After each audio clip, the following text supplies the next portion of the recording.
Hello everyone, आप सभी को फिर से एक नई वीडियो में स्वागत है। और आज हमारा टॉपिक है राष्ट्र संघ के बारे में हम लोग समझेंगे। यह एक अंतर्राष्ट्रीय लेवल का संस्था है। आखिर ये संस्था क्यों बना था? पूरे विश्व में एक ऐसी स्थिति आ चुका था, उसको संभालना उस समय बहुत मुश्किल था। उसके वजह से ही इस संस्था को लाया गया। तो आखिर वो क्या सिचुएशन था, उस चीज़ को हम लोग समझेंगे। और यह एक बहुत ही महत्वपूर्ण संस्था है। किसी भी आज के समय में आप जानते हैं कि कोई भी चीज़ को कंट्रोल करना है तो उसके पहले हम लोग कुछ नियम कानून बनाते हैं, और उस नियम कानून सब के लिए समान होता है, जिसके वजह से आज हमारे पूरे विश्व में एक शांति का संदेश मिलता है या शांति का उपदेश मिलता है। तो ऐसी संस्था हमारे लिए बहुत ही महत्वपूर्ण है। तो आखिर ये संस्था क्या है, कौन देश मिलकर इस संस्था को बनाया, क्या ऐसी अचानक आवश्यकता पड़ गया कि ऐसी संस्था को बनाना पड़ा? तो सभी चीज़ को हम लोग इस वीडियो में काफ़ी कम समय में, और हमारा कोशिश रहेगा कि काफ़ी बेहतर तरीके से इस चीज़ को हम बता पाए। तो ये हम जो राष्ट्र संघ है इसके बारे में हम प्रारंभ में कुछ बेसिक इसके जानकारी है, उस चीज़ को जब तक नहीं समझेंगे, जब तक हम पूरे राष्ट्र संघ को बेहतर तरीके से नहीं समझ पाएंगे। तो हुआ क्या कि लगभग आप जानते हैं 1914 में प्रथम विश्व युद्ध का शुरुआत हुआ। प्रथम विश्व युद्ध शुरुआत हो गया। मेन इसमें दो देश के आपसी तनाव की वजह से हुआ था, जिसमें फ्रांस और जर्मनी मेन दो देश है। इन्हीं दो देश की वजह से इतनी बड़ी लड़ाई, जो कि लगभग 5 वर्षों तक इस लड़ाई चला था। और 5 वर्षों तक किसी भी लड़ाई को लड़ना, आप समझ सकते हैं कि कितनी बड़ी मात्रा में या बड़ी संख्या में नुकसान हो सकता है।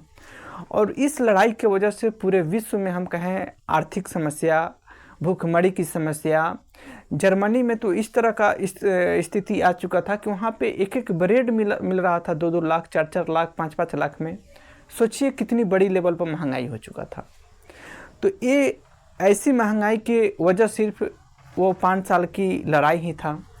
तो वह लड़ाई आखिर क्या वजह था कि इतनी लंबी लड़ाई को खींचा गया? तो इसको तो समझने के लिए हम लोग प्रथम विश्व युद्ध को समझेंगे पहले, कि आखिर क्या हुआ था प्रथम विश्व युद्ध में कि इतना लंबा लड़ाई को खींचा गया था। परंतु इस लड़ाई से पूरे विश्व में भी एक सीख मिला और एक सबक मिला। लगभग हम कहें कि उस समय, जिस समय हम कहें कि लोगों को ये नहीं समझ में आता है कि इसका परिणाम क्या होगा। युद्ध तो शुरू हो गया, इतना लंबा चल गया, परंतु उसके बाद के परिणाम को जब इंसान देखता है तब समझ में आता है कि नहीं, ये चीज़ हमारे मानव समाज के लिए, मानव कल्याण के लिए ये सब चीज़ सही नहीं है। उसी चीज़ को देख के जब 1914 ईस्वी में 28 जुलाई 1914 ईस्वी को प्रथम विश्व युद्ध शुरू हुआ था। मेन जर्मनी शुरू करने वाला देशों में से एक है। प्रथम विश्व युद्ध को शुरू हुआ, उसके बाद में लगभग इसमें अमेरिका, फ्रांस, ब्रिटेन, रूस, इस सभी देश एक साथ फ्रांस की तरफ से मिल के लड़े थे लोग। और जर्मनी का है तो जर्मनी में इटली और ऑस्ट्रिया और जर्मनी, ये 3 देश मिलकर ये लोग लड़ रहा था। हुआ का कि जब लड़ाई शुरू हो गया, लगभग 5 सालों के जब पुगा, तब इस युद्ध को लास्ट किया गया, जिसमें जर्मनी बुरी तरह हार गया। और जर्मनी को कई भागों में, बहुत सारा भागों में इसको विभाजित किया गया। उसके बाद में क्या हुआ कि जो भी जीता हुआ देश है, अमेरिका, फ्रांस, ब्रिटेन, रूस, ये लोगों ने देखा कि भले युद्ध हम जीत गए, परंतु इसके जो परिणाम आया वो बहुत ही भयानक है। जब पूरे विश्व की हम बात करें, महंगाई बढ़ गया है, ज़रूरतमंद चीज़ इंसानों के पास नहीं है, तो क्यों ना इस लड़ाई को आने वाले दिन में, इतनी बड़ी लड़ाई हम नहीं कर पाए, और आने वाले दिन में इस चीज़ को रोकने के लिए एक संस्था होगी।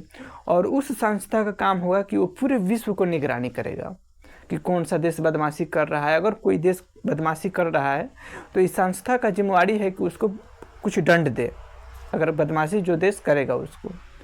इस सोच के राष्ट्र संघ को बनाया गया 1919 ईस्वी में। 1918 में लगभग प्रथम विश्व युद्ध लास्ट हुआ था। और 1919 में जीते हुए देश आपस में संगठन करके, आपस में बैठक करके इस चीज़ को डिसीजन लिया कि नहीं, एक अंतर्राष्ट्रीय लेवल का संस्था होगा और यह संस्था पूरे विश्व को देख रेख करेगा, जिससे क्या होगा, कोई भी देश किसी अन्य देश पर हमला नहीं करेगा, कोई भी तानाशाही नहीं दिखाएगा। किसी भी तरह के कोई अगर दिक्कत करता है कोई देश, तो उसके ऊपर इतना अधिक आर्थिक हर्जाना लादा जाएगा जिसके वजह से उसका रीढ़ ही टूट जाए, जिससे फिर दोबारा कोई देश उस तरह की हरकत करने से पहले 100 बार सोचे।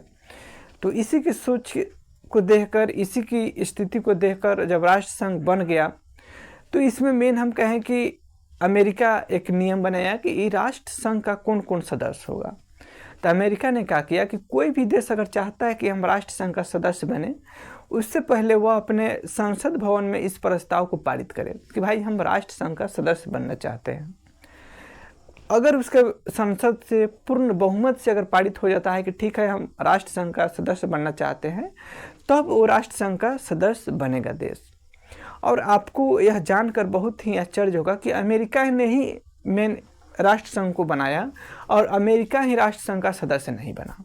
क्यों नहीं बना? क्योंकि आप जानते हैं, अभी हमने बताया कि अमेरिका ने ही नियम बना दिया था कि कोई भी देश राष्ट्र संघ का सदस्य तभी बनेगा जब वह अपने देश से पूर्ण बहुमत से अपनी मत को हासिल करे कि हम राष्ट्र संघ का सदस्य बनना चाहते हैं, तभी वो राष्ट्र संघ का सदस्य बनेगा।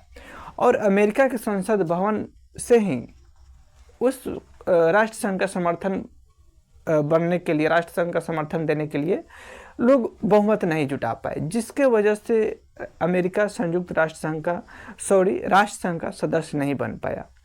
अन्य देश राष्ट्र संघ का सदस्य बना और उसी राष्ट्र संघ कहाँ पे स्थापित किया जाता है, तो फ्रांस की राजधानी जिनेवा में इस संस्था को स्थापित किया जाता है और वहीं पे उसको यह जिम्मेवारी दिया जाता है कि तुम्हारा काम है पूरे विश्व को देख रेख करो और जो कोई भी बदमाशी करता है तो उसको पनिशमेंट दो, उसको दंड दो अपने अनुसार, और जिसके वजह से लोग इस तरह के हरकत करने से बचें। तो ये है राष्ट्र संघ की बेसिक जानकारी हमने आपको बताने का प्रयास किया है। बाकी एक और है संयुक्त राष्ट्र संघ। संयुक्त राष्ट्र संघ आपका 1939 में निर्माण होता है। ये आपका राष्ट्र संघ है, तो आप दोनों में कन्फ्यूजन नहीं रखिएगा कि राष्ट्र संघ और संयुक्त राष्ट्र संघ दोनों एक है। राष्ट्र संघ के असफलता के बाद ही संयुक्त राष्ट्र संघ की स्थापना किया जाता है, तो उसको हम लोग अगले एपिसोड में देखेंगे। इसमें हमने कोशिश किया है कि राष्ट्र संघ को बेहतर तरीके से आपको समझा पाए। तो हम कोशिश करते हैं कि आप राष्ट्र संघ को बेहतर से बेहतर तरीके से आप समझ चुके होंगे। तो फिर हम मिलते हैं कोई नेक्स्ट वीडियो में कोई अच्छा सा टॉपिक लेके जो आपके लिए काफ़ी हेल्पफुल हो। तो अभी के लिए हम विदा चाहेंगे। अभी के लिए जय हिंद, जय भारत। फिर मिलते हैं नेक्स्ट वीडियो में।